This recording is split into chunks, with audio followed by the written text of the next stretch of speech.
नमस्कार दर्शक बंधु पुणी गोटे नुआ रेसिपी सहित प्रियदर्शिनी होम फूड चैनल को आपण मानक अनेक अनेक स्वागत करुच्ची।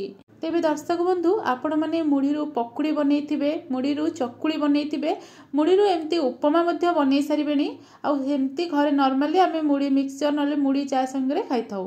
किंतु आज मुझे शेयर करी मुढ़ी पिठा रेसिपी।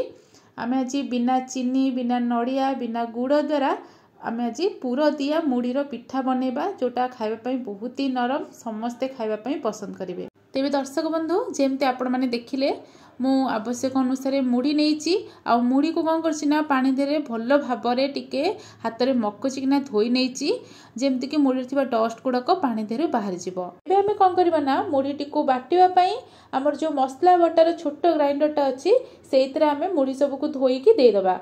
तो मुझे डायरेक्ट मुढ़ी को धोईकी ग्राइंडर जार धीरे दे दूची। जितेबाला भी आपण मैंने पिठा बनातु ना केक बनातु ना मिठा बनातु ये सब जिनस आपण मैंने मेजरमेंट करके सब जिनस नेबे जेमति कि गोटे कप किंबा गिना पाखर रखिथिबे सेइतरे सब जिनस मापिकिना नेबे ताहले आपण माने एई केक किंबा मिठा हो किंबा एमती पिठा आइटम गुड़ाक परफेक्टली हो पारिबो। तो एबे फ्रेंड्स देखंतु मैं को जार मध्य सब गुड़ा मुढ़ी को दे सारा पर अल्प टिके पानी देके आकु पेस्ट करके नहीं आसी। आ देखिबे आपण माने जेतले मुढ़ी पेस्ट करिवे जेहेतु मुढ़ीटा टिके अठाळिया रहिताय तो बाटिया पय टिके प्रॉब्लम हो। तो आपण माने कोन करिवे ना अल्प अल्प पानी देके आकु पेस्ट करके नहीं आसीबे। तो बाउल को मुढ़ी पेस्ट सब दे सारा पर सेम ग्राइंडर जार मु दे दोचे एटी अर्ध गिना प्राय फ्रेश दही दहीटा आमर फ्रेश रहा दरकार कारण खट्टा हेले आमर रेसिपीटा भल टेस्ट लगे। तो आपण मैंने जिते भी नौकरी फ्रेश दही ने जी दही ने से आपण मैंने सुजी देदेवे। सुजी ये अधिक दरकार नहीं बस हाफ गिना सुजी मुझे देती माने हाफ गिना दही संग को हाफ गिना सुजी आको मिक्स करके बाटिकी नहीं आसी। तो आपण मैंने चाहिए मुढ़ी दही एवं सुजी को एकाथरे ग्राइंड करके दे पारिबे। कि मुझे गोटे छोट जार नहीं से आपको कौन करना थर थर करके बाटिकी नहीं आसी। एबे मु व्हिस्कर साइज रे भल भाव मिक्स कर नौची।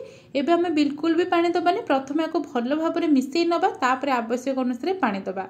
जेहेतु आमर बैटरटा पानिया दरकार नहीं हल्का टिके आमर काठ रहा दरकार जमती मुझे इडली बैटर ठार टिके काठ रहा कि आमर सीझापी भी बेसी टाइम लगे बहुत शीघ्र सीझीज। तो ये फ्रेंड्स मु अल्प टिके पानी दे दूची प्राय मोर अर्ध कप पानी लगिला। तो ये दे दूची आपको भल भाव मिक्स कर सारे। एबे चलतु आम अलग किसी इनग्रेडिएंट्स ऐड करवा जहाँ बहुत बढ़िया टिके टेस्ट आनिब। तो अध चामच सोरिष ऐड करुच्ची बहुत बढ़िया बास्ना संगे यार टेस्टा मत बढ़िया लगी थाए। तापर ये काटी रखिथिबा पियाज दे दूची काटी रखिथिबा कंचा लंका दे दूची। आपण माने किसी एक्स्ट्रा चाहिए गाजर मत ग्रेट कर दे पारंती नहले तो फुलकोबी आपण माने ग्रेट करके दे पारंती किंतु फुलकोबीटा टिके सिझिया पई टाइम लगी थाए। तो आपण माने चाहिए गाजर दे पारिबे। तो ये बस ये सब को दे सारा स्वाद अनुसार लुण दे दूची। एबे आपको भल भाव पुणी थे मिक्स कर नबा। मिक्स कर सारा एबे पिठाटी फुलवाई बा टिके नरम होगापाई मुझे दे दूची गोटे चुटकी प्राय खाइबा सोडा जहाँ कि आपण मैंने बेकिंग सोडा कहींपारती। तो या देदेबा ना आपण इनो अच्छी आपण मैंने दे पारती। तो या दे सारा पुणी थे मिक्स कर नबा। एबे तो आमर बैटर रेडी गला आम पूरा प्रस्तुत करवा। तो पूरा मुझे पैन गरम कर नहीं दे दूची 2 चामच आमर रिफाइन तेल दे सारा अध चामच जीरा देदेबा। जीरा भल भाव फुटीगला काटी रखिथिबा पियाज देदेबा। पियाज को हल्का टिके भाजी नबा। तो पियाज हल्का टिके नरम आसला भाजी हो गला ये गोटे छोट टमाटो माने काटी रखिथिबा टमाटो दे दूची। तापर याकू टिके सिझिया आम लुण ऐड करदेबा एवं हल्दी ऐड करबा जहाँफल कि टमाटोटा बढ़िया से सिझीज आउ जल्दी मध्य सिझीज। तो याकू हल्का टिके भाजी नबा सबू किसी बेसी भाजवा दरकार नहीं। तो हल्का टिके टिके भाजी ने भाजी नहीं सारापर आम कौन करवा ना सिझेक रखिथिबा आलू देदेबा। आपको आपण मैंने ग्रेट करवा किसी भी दरकार नहीं हाथ में एमती टिके मैश करके दे पारिबे। तापर टिके देदेबा आमर तरकारी मसला बा आमर करी पाउडर एतरु मु अध चामच देइची।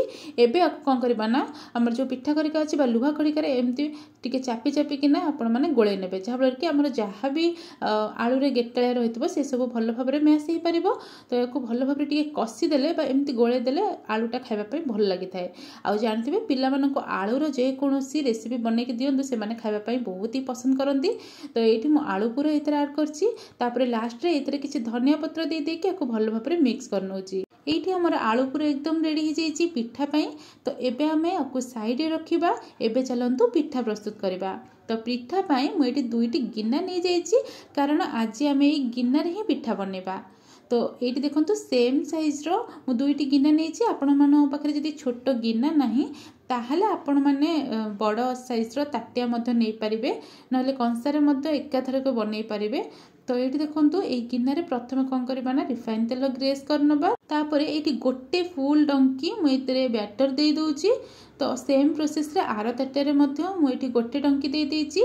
एबे हमें जो आलू पूरा प्रस्तुत कर रखी सेटा आम कौन करवा ना बरा साइज बा टिक्का जमती आम बनाती तो हाथ में स्प्रेड करके एमती गोटे गोल शेप बन नबा बा टिक्का हो कि बरा शेप टाइप रो बन नहीं कि मझिरे एमती रखी नबा ता ऊपर आम हल्का टिके जमती कभर हल्ला भाया माने आमर पुरटा से अल्प टिके आम बैटर लगेदेवा बेसी आपण देवेनि अल्प जमती कभर हो पार्थिबो सेमती आ देखि पार्थिबे मु एठी गिन्नार ऊपर केते सारा स्पेस देइची कारण आमर ए पिठाटी फुलिबो तो आपण माने बैटर देला बेले अल्प अल्प देबे आ जो भी गिन्नार ऊपरटा जमती स्पेस टिके रहुथबो फुलिबा पई।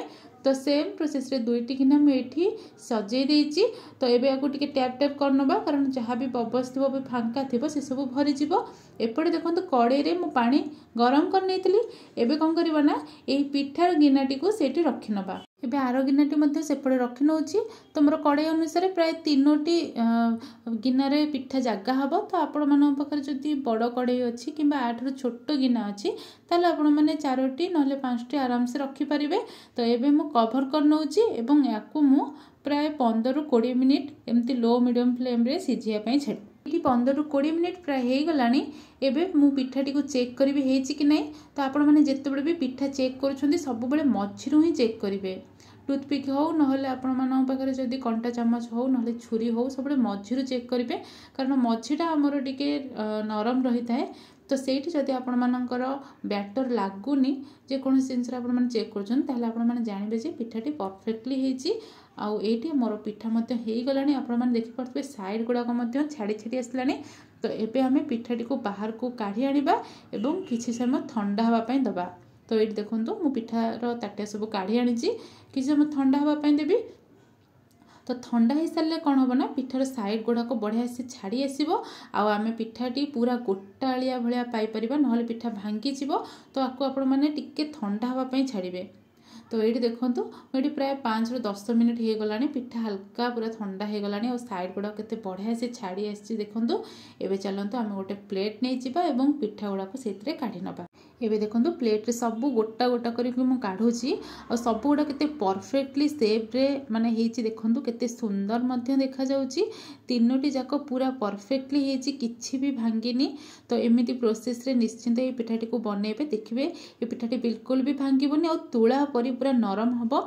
एठी म आपण मानको हाथ रे मध्य धरि के देखंतु केते स्मूथ हेची पिठाटी माने लागु जेमति धरिले ही भांगी जिवो एते स्मूथ हेची। तो ये पिठाटी खाइबा पई बहुत ही नरम बहुत ही स्वादिष्ट आउ याकू आपण माने हल्का टिके तेल रे फ्राई मध्य करि परिबे नहले आपण माने एमिति सिझेई की खाइ परिबे। तो एबे देखंतु पिठार को मु काटी के भी आपण माननकु देखौची कि भीतर रे आमे जो स्टफिंग देथिले से केमति कोन रहिची। तो एठी देखंतु केते आराम से कटि जाउची कारण एटा बहुत ही नरम हेची। ये देखि पारथिबे पूरा आलूर पूरा केते बढ़िया से रही। तो आपण मानकु आजिर रेसिपी जदि भल लगी वीडियोटी को लाइक शेयर कमेंट करने सहित आउ एमती नुआ नुआ रेसिपी देखा मो चैनल को सब्सक्राइब करंतु। रोची नमस्कार। देखा पुणी गोटे नुआ रेसिपी सहित नुआ वीडियो रे।